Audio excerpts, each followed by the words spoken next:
Hello everyone! In this video, I'm going to show you how to add your flights to Google Calendar. First, once you're on the main screen, click the gear icon in the top right corner and select Settings from the drop-down menu. In the Settings panel, find Events from Gmail or Google Workspace Smart Features on the left-hand side. Make sure the box for Show Events automatically created by Gmail in My Calendar is checked. This allows Gmail to automatically add flight bookings and other events to your calendar.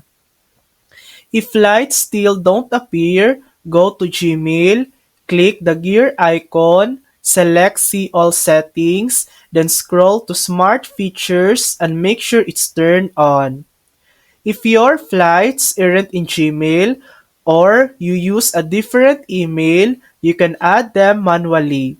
Go to the date of your flight, create a new event, enter your flight number, departure, and arrival times, and add the airport location. You can also include your booking reference or seat number in the description. And that's it. That's how to add flights to Google Calendar. Thanks for watching.